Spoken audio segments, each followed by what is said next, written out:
નમસ્કાર દર્શક મિત્રો, એબીજી સમાચારમાં હું દ્રષ્ટિ કોટેચા આપ સર્વે દર્શક મિત્રોનું હાર્દિક સ્વાગત કરું છું। સમાચારની શરૂઆત કરતા પહેલા જોઈએ સૌપ્રથમ આજના મુખ્ય સમાચાર। રાજકોટ સિવિલ હોસ્પિટલની હાલત કથળી, દર્દીઓ બન્યા અપૂરતી સુવિધાનો ભોગ, સ્ટ્રેચર વગર ચાલીને જતા દર્દીઓ। રંગીલા રાજકોટમાં પકડાયો દારૂ સાથે બુટલેગર, બુટલેગરમાં ફફડાટ। રાજકોટ પોલીસની સરાહનીય કામગીરી બદલ ચોમેરથી અભિનંદન વર્ષા। ગુજરાત સરકાર શહેરી ગરીબોને સમૂહ કરવા જુદી જુદી યોજના લાવી। શહેરી ગરીબ સમૃદ્ધિ યોજના બનાવશે પાકા મકાનો। શહેરમાં ઝૂંપડપટ્ટીમાં રહેતા ગરીબોને મળશે પાકા મકાનો। હવે જોઈએ સમાચાર સંપૂર્ણ વિસ્તારથી। રાજકોટ શહેરની સિવિલ હોસ્પિટલની હાલત કથળી। પ્રાપ્ત વિવર મુજબ રાજકોટ શહેરના સિવિલ હોસ્પિટલમાં અપૂરતી સુવિધાને કારણે દર્દીઓને ભારે હાલાકી ભોગવવી પડે છે। ત્યારે સિવિલ હોસ્પિટલમાં દાખલ દર્દીઓને એક વોર્ડમાંથી બીજા વોર્ડમાં જવા માટે સ્ટ્રેચરની જરૂર પડે છે। ત્યારે સિવિલ હોસ્પિટલમાં સ્ટ્રેચર અપૂરતા હોય એવું લાગે છે। દર્દીઓને એક વોર્ડમાંથી બીજા વોર્ડમાં જવું હોય તો ચાલીને જવું પડે છે અને ગ્લુકોઝ બ્લડના બાટલાઓ હાથમાં લઈને જવું પડે છે। એવા સુરેશ પરમાર, કેમેરામેન જયેન્દ્ર ચંદ્રાણીયા, એબીજી સમાચાર, રાજકોટ।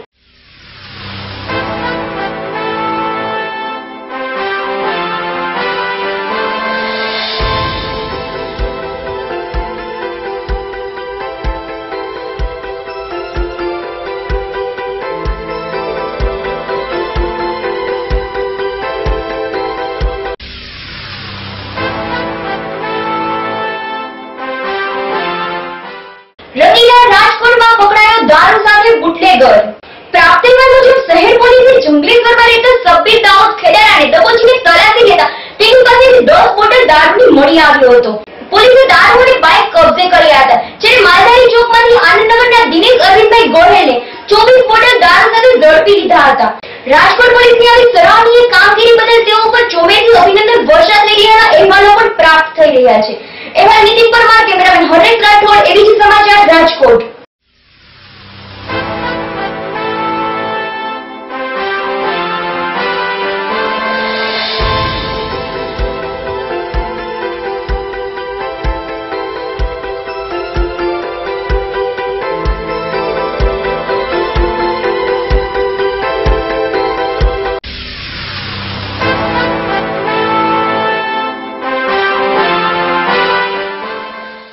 શહેરી ગરીબ સમૃદ્ધિ યોજના અંતર્ગત ₹25,000 કરોડ ઝૂંપડપટ્ટી દૂર કરી પાકા મકાન બનાવાશે। પ્રાપ્ત વિવર મુજબ ગુજરાત સરકાર શહેરી ગરીબોને સમૂહ કરવા જુદી જુદી યોજના લાવી રહી છે। ખાસ કરીને ઝૂંપડપટ્ટી નાબૂદી માટે છેલ્લા 1 વર્ષમાં મહત્વના પ્રયાસ થયા છે। શહેરી ગરીબોને રોજી મળી રહે એ માટે પણ રાજ્ય સરકાર પ્રયત્નશીલ છે। ત્યારે લેખાનુદાનમાં શહેરી ગરીબ સમૃદ્ધિ યોજના પેટે ₹25,000 કરોડની ફાળવણી કરે છે। શહેરમાંથી ઝૂંપડપટ્ટીમાં રહેતા લોકોના પુનઃવ્યવસ્થાપન માટે પાકા મકાનો બાંધી દેવાની યોજના શરૂ થઈ ગઈ છે અને હજુ પણ યોજના તળે પાકા મકાનો બાંધી દેવામાં આવશે। એવા સુરેશ પરમાર, કેમેરામેન જયેન્દ્ર ચંદ્રાણીયા, એબીજી સમાચાર, રાજકોટ।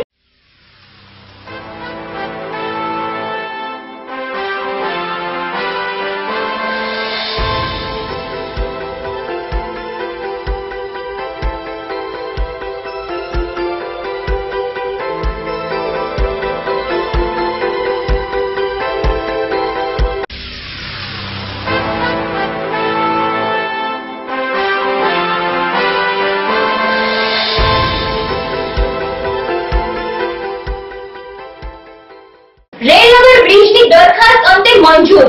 પ્રાપ્ત વિવર મુજબ રાજકોટ મનપાના શાસક ભાજપે રેલનગર બ્રિજના પ્રોજેક્ટની સતત 2 વર્ષ સુધી ગંદા રાજકારણમાં રગદોડ્યા બાદ અંતે બચેલું નાક સાચવી લીધું છે।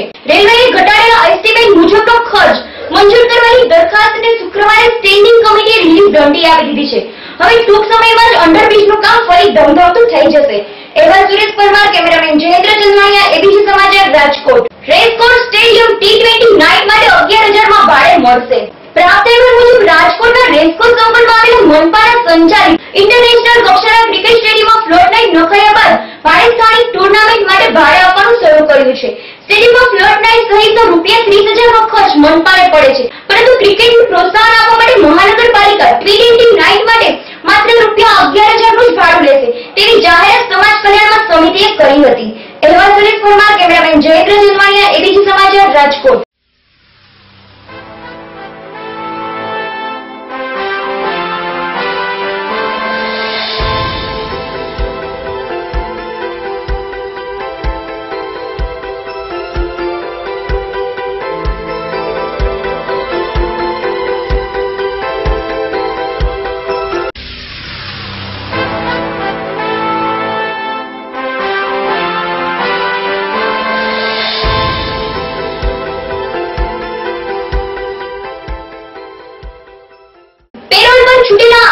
પર હિચકારી હુમલો।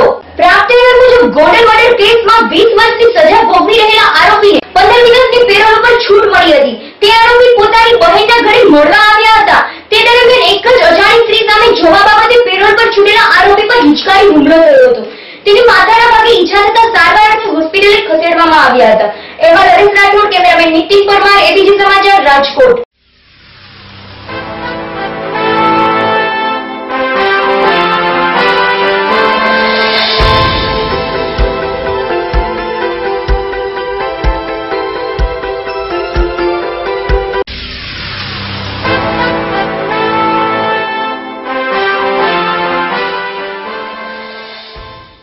ગુજરાતમાંથી નવા પક્ષની ધમાકેદાર એન્ટ્રી।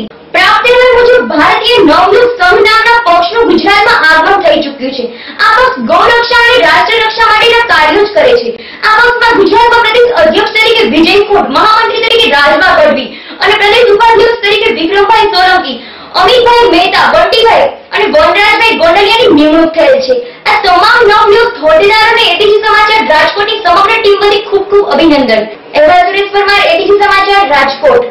હિન્દુ હૃદય સમ્રાટ મોદીની સરકારમાં ગૌશાળા માટે ગ્રાન્ટ નથી મળતી। પ્રાપ્ત અહેવાલ મુજબ નરેન્દ્ર મોદીના મુખ્યમંત્રી કાળ દરમિયાન ગુજરાતમાં ગૌરક્ષકો સાથે અન્યાય થઈ રહ્યો છે। એક મુસ્લિમ ગૌભક્તે નર્મદા જિલ્લામાં 10 દિવસ ગૌકથા ચલાવી અને તેનો ધ્યેય એક જ હતો કે ગૌ માતા માટે ગૌશાળા બનાવવી અને પાંજરાપોળમાં બનાવવી અને આ માટે તેઓએ આર્થિક સહાય માટે અનેકવાર ગાંધીનગર ધક્કા ખાધા, પણ હાથમાં તો આવી અંતે નિરાશા। પણ શું થાય ભાઈ, આપણા મોદીજી તો સીએમ માંથી પીએમ બનવા પાછળ એટલા ઓતપ્રોત થઈ ગયા છે કે એને આવા અપોલજીઓ માટે વિચારવાનો ટાઈમ જ નથી। પણ ભાઈ, મોદીજી સીએમ છે તો ગુજરાતની આ દશા છે અને જો પીએમ છે તો ગુજરાતની સી બદલ થશે એ તો આવનારો સમય જ બતાવશે। એવા સુરેશ પરમાર, એબીપી સમાચાર, રાજકોટ। 4 દિવસે નર્મદાના નીર રાજકોટ પહોંચ્યા। પ્રાપ્ત અહેવાલ મુજબ સોમવારથી રાજકોટમાં નર્મદાનું પાણી બંધ થઈ ગયું હતું। સામાન્ય સંજોગોમાં આજી ડેમમાંથી દરરોજનું 100 થી 110 લાખ ગેલન પાણી ઉપાડી આજી ઝોનના વિસ્તારમાં પૂરું પાડવામાં આવે છે, પરંતુ નર્મદાનું પાણી બંધ થઈ જતા દરરોજનું 200 થી 215 લાખ ગેલન પાણી આજી ડેમમાંથી ઉપાડાતું હતું, જેના કારણે ભર ઉનાળામાં કટોકટી સર્જાવાની ભીતિ સર્જાઈ હતી। પ્રાપ્ત અહેવાલ મુજબ લાઇન રિપેર થઈ જતા શુક્રવારે બપોરે ફરી નર્મદાનું પાણી આજી ડેમમાં ઠલવાયું હતું અને આ 4 દિવસ દરમિયાન નર્મદાના નીર મોરતા તંત્રએ રાહતો દમ લીધો હતો। એવા સુરેશ પરમાર, કેમેરામેન જયેન્દ્ર ચંદવાણીયા, એબીપી સમાચાર, રાજકોટ।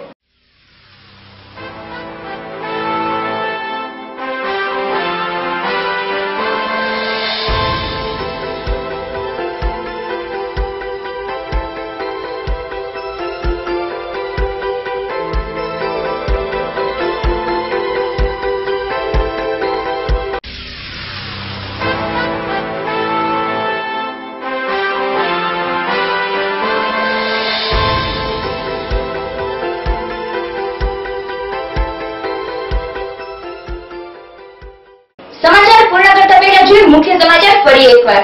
રાજકોટ સિવિલ હોસ્પિટલની હાલત કથળી, દર્દીઓ બન્યો અપૂરતી સુવિધાનો ભોગ, સ્ટ્રેચર વગર ચાલીને જતા દર્દીઓ। રંગીલા રાજકોટમાં પકડાયો દારૂ સાથે બુટલેગર, બુટલેગરમાં ફફડાટ। રાજકોટ પોલીસની સરાહનીય કામગીરી બદલ ચોમેરથી અભિનંદન વર્ષા। ગુજરાત સરકાર શહેરી ગરીબોને સહયોગ કરવા જુદી જુદી યોજના લાવી। શહેરી ગરીબ સમૃદ્ધિ યોજના બનાવશે પાક્કા મકાનો। શહેરમાં ઝૂંપડપટ્ટીમાં રહેતા ગરીબોને મળશે પાક્કા મકાનો। તો દર્શક મિત્રો, આ હતા અત્યાર સુધીના સમાચાર। આવતીકાલે ફરી મળીશું આ જ સમયે આ જ ચેનલ પર। ત્યાં સુધી રજા આપશો। નમસ્કાર।